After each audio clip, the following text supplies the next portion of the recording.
सबसे जरूरी ये है कि हम और आप कुरान को अपने सीने से लगा लें, कुरान को अपने सीने में बसा लें, इल्म की एक ऐसी जोत जलाएं कि इलाके की तारीकी नहीं पूरे मुल्क की तारीकी छट जाए और इल्म की रोशनी में ऐसा माहौल बने कि एक छोटा बड़े का एहतराम करे, बड़ा छोटे पे शफकत करे, माहौल ऐसा इस्लामी बन जाए कि जमाना कहे इस्लाम भी अच्छा है, मुसलमान भी अच्छे हैं।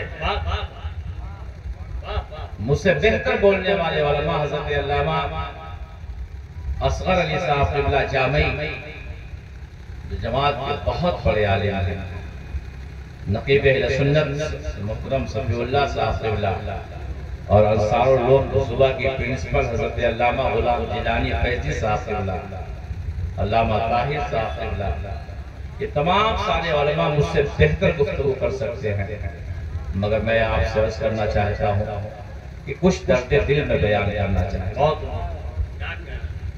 लतीफे में कहता नहीं है, हंसने हंसाने का माहौल मैं पसंद नहीं करता हूँ। मैं ये नहीं चाहता हूँ कि हमारे जलसों में ऐसा माहौल बने कि जलसों में जाने के बाद हम लतीफे सुने, स्टेज का पाकीज़ा माहौल बड़ा गंदा हो, आने वाले जो अवाम है कुछ सुनने के लिए हजरात आए हैं वो चाहे तो सुबह ये बयान करे होटलों पे बैठ करके क्या शानदार चुटकुला आलिम दीन ने कहा, स्टेज की हुर्मत को पामाल न होने देना ये हर आलिम की जिम्मेदारी है। स्टेज पर वही बात की जाए जो कुरान से हो, हदीस से हो और जिससे मिल्लत इस्लामिया के जुल्फे पर हम सवारा जाए। और तुम ना हमने स्टेज के माहौल को बड़ा गंदा कर दिया है, स्टेज के माहौल को बाजारों बना दिया है।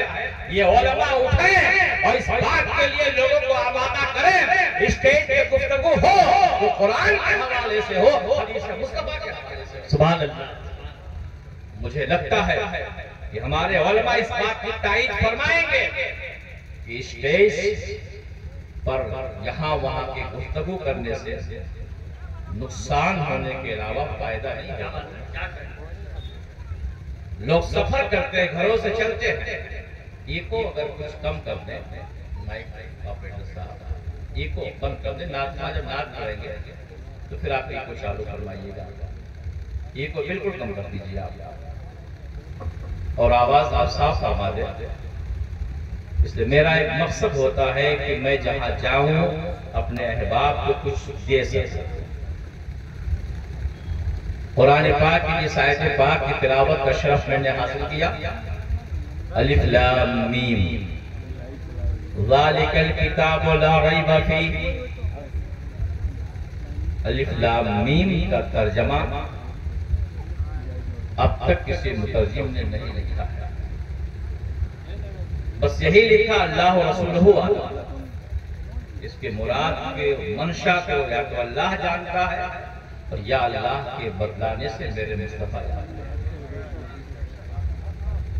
ज़ालिकल किताबु ला रैब फीह, ये वो किताब है जिसमें शक और शुबहात की गुंजाइश नहीं है। बेशक आसमान से कई सहीफे अल्लाह ने नाजिल फरमाया, तौरेत को नाजिल किया आसमानी किताब है, ज़बूर को नाजिल किया आसमानी किताब है, इंजील को नाजिल किया आसमानी किताब है, मगर जब तक जिस पैगंबर पे अल्लाह ने इन किताबों को नाजिल फरमाया था वो पैगंबर दुनिया में रहे ज़ाहिरी हयात में, लोग उस किताब को पढ़ते रहे, अमल करते रहे।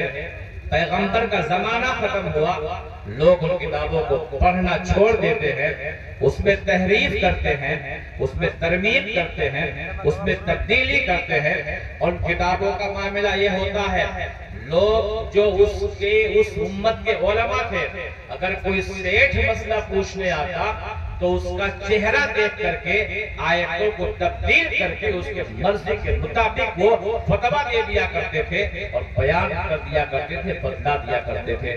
तौरेत के मानने वालों ने ऐसा किया, इंजील के मानने वालों ने ऐसा किया, ज़बूर के मानने वालों ने ऐसा किया, मगर जब अल्लाह ताला ने कुरान मुकद्दस को नाज़िल फरमाया तो इरशाद फरमाया इन्ना नहनु नज़्ज़लना ज़िक्रा व इन्ना लहू लहाफ़िज़ून। हमने ये कुरान को नाज़िल किया है और हम ही इस कुरान की हिफाजत करने वाले हैं। न कुरान के ज़बर में कोई तब्दीली हो सकती है, न कुरान के ज़ेर में कोई तब्दीली हो सकती है, न कुरान के नुक्ते में कोई तब्दीली हो सकती है। कल भी कुरान 1400 साल पहले जैसे था आज है, कयामत तक रहेगा। कुरान में तब्दीली और तहरीफ और तरमीम नहीं हो सकती है। इसलिए उसकी हिफाजत का जिम्मा किसी आलिम ने नहीं लिया है, किसी मुफ्ती ने नहीं लिया है, किसी मुहद्दिस ने नहीं लिया है। उसकी हिफाजत का जिम्मा अल्लाह ने अपने सिर करम पे लिया है। उसमें तब्दीली नहीं हो सकती है, उसमें तरमीम नहीं हो सकती है। कुरान को सीने से लगाओ। अभी अल्लामा जामई साहब कुरान के हवाले से फरमा रहे थे, हजारों नापाक इरादे रखने वाले मैदान अमल में आए ताकि कुरान पाक में तब्दीली करे, तहरीफ करे, उसमें बदले, मगर रब्बे कायनात ने कुरान को बाकी रखना चाहा तो ज़माने को बता दिया ये तौरेत नहीं है, ये इंजील नहीं है, ये ज़बूर नहीं है। हमने इससे पहले पैगंबर को भेजा था, उनका आलम में था। एक महदूद ज़माने के लिए आए थे। आदम अलैहिस्सलाम आए तो महदूद ज़माने के लिए आए, नूह अलैहिस्सलाम आए तो महदूद ज़माने के लिए आए, ज़करिया अलैहिस्सलाम तशरीफ लाए तो महदूद ज़माने के लिए आए। मगर जब अल्लाह ने मेरे मुस्तफा को भेजा तो फरमा दिया महबूब इसके बाद जो ज़माना है तुम्हारा ज़माना है, बोली बोली जाएगी, तुम्हारी बोली बोली जाएगी और किसी की किताब पढ़ी जाएगी तो और की नहीं होगी। जो हमने तुम पे उतारा है वही किताब पढ़ी जाएगी, उसी की तफसीर की जाएगी और उसी की महक से ज़माना महकता रहेगा। नारे तकबीर, नारे रिसालत, जश्न ईद मिलादुन नबी, मसलके आला हजरत खलीफे हुजूर ताजु शरिया। भैया ये को जानते हैं, बंद कर दे, बिल्कुल बंद कर दे, बिल्कुल बंद कर दिए।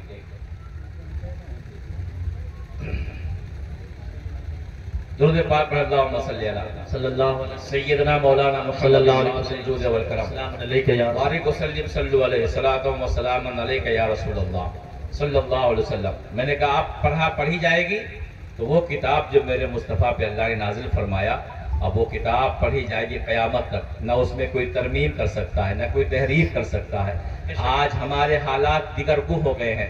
वजह ये है कि हमारे हाथों में कुरान नहीं है, हमारे दिलों में कुरान नहीं है।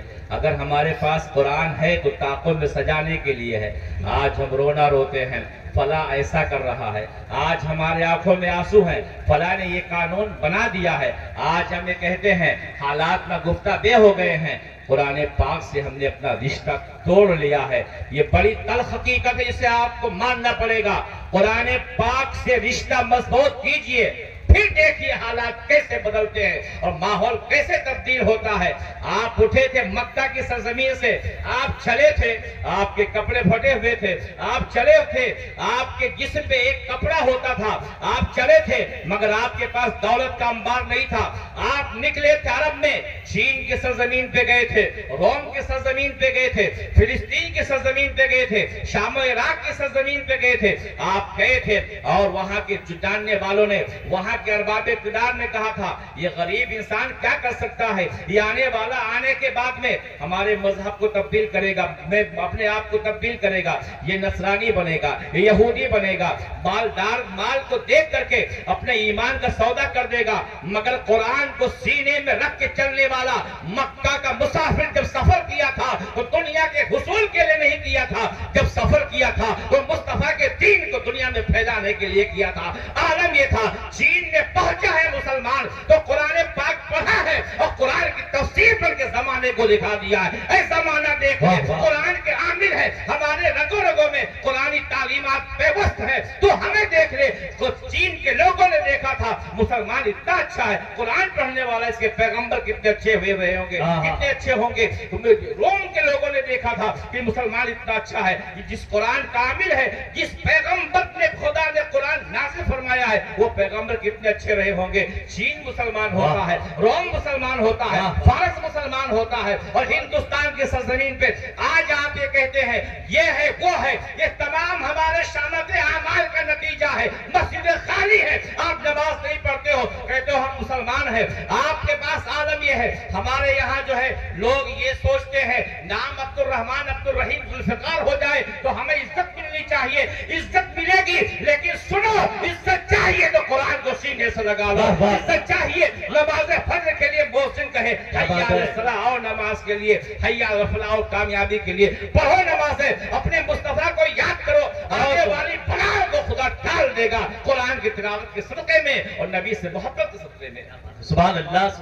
आप और हम तुम कहते हैं मुसलमान जलील हो रहे हैं, हम मुसलमान रुसवा हो रहे हैं। आप तालीम दीन मुस्तफा से अपने आप को आरास्ता पेरास्ता करो और उसके आमिल बन जाओ।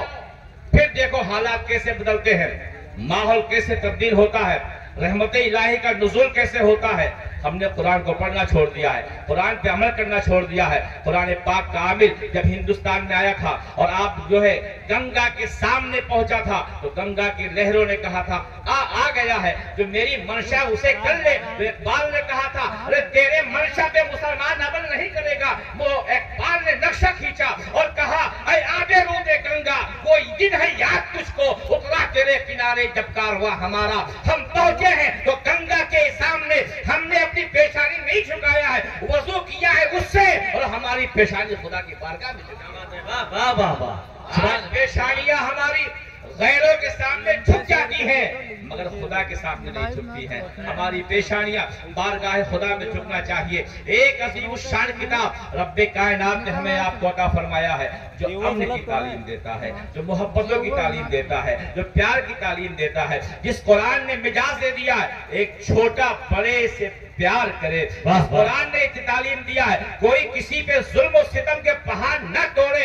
आज दुनिया इस्लाम को बदनाम करने के लिए हजारों हरबे इस्तेमाल कर रही है और वो ये नहीं समझती है इस्लाम कोई अवहामी मजहब नहीं है और कुरान कोई दुनिया के इंसान का बनाया हुआ कलाम नहीं है। जमाना देख ले, हमारा मिजाज क्या है, हमारी सोच क्या है, हमारे पैगंबर कैसे थे। तुम औरों के बारे में बात करो, जमाना मान लेगा। मेरे मुस्तफा वो है, चले हैं तो सहाबा पुकार उठे हैं। बशर नबी सल्लल्लाहु अलैहि वसल्लम तबस्सुम रैस हुए हैं तो सहाबा पुकार उठे हैं। फतबस्सम नबी सल्लल्लाहु अलैहि वसल्लम, मेरे नबी मक्के गली में चले हैं तो एक एक अदा को सहाबा ने मुकम्मल तौर पे महफूज कर लिया है। नबी की जिंदगी महफूज है, नबी ने जुल्म करना नहीं सिखाया है, मोहब्बतों के जो है दरिया बहाया मेरे मुस्तफा ने, मेरे आका ने किसी बेगुनाह कत्ल करने की तालीम नहीं दी है। नबी पे उतरे हैं कुरान ने फरमाया मन कतरा नफ्सन बिगैर नफ्सिन और फसादी फिल अर्दि फकान नमा कतरा नासा जमिया। किसी ने किसी इंसान पे नाहक बेगुनाह का कत्ल किया तो उसने पूरे मानव संसार की हत्या की। इस्लाम कहीं पे जुल्म और जफा की तालीम नहीं देता है, इस्लाम मोहब्बतों की तालीम देता है। इस्लाम ये कहता है जिस मुल्क में रहो उसको वफादार बनकर रहो। मुसलमान अपने मुल्क का भी वफादार होता है, पैगंबर का वफादार होता है, दीन का वफादार होता है और हमारे मदरसों में यही तालीम दी जाती है। अपने नबी से मोहब्बत करो, कुरान से मोहब्बत करो और जिस मुल्क में रहते उस मुल्क से भी मोहब्बत करो। सुभान अल्लाह सुभान अल्लाह। हमारे मदरसों की तालीम है और ये हमारे मुस्तफा रहमत आलम इस्लाम का बख्शा हुआ निजाम है। सुभान अल्लाह। आप पढ़िए कुरान, आप पढ़िए हदीस पाक, आप पढ़िए सीरत मुस्तफा सल्लल्लाहु अलैहि वसल्लम। ये वो किताब है जिसमें शक व शुबह की गुंजाइश नहीं है। ऐसा नहीं है कि मिफ्ताहुल उलूम के उलमा ने इसे लिख लिया है, ऐसा नहीं है कि अंसारुल उलूम के उलमा ने इसे लिख लिया है। 1400 साल से कुरान इसी अंदाज में हमारे सामने है तो कयामत तक इंशाअल्लाह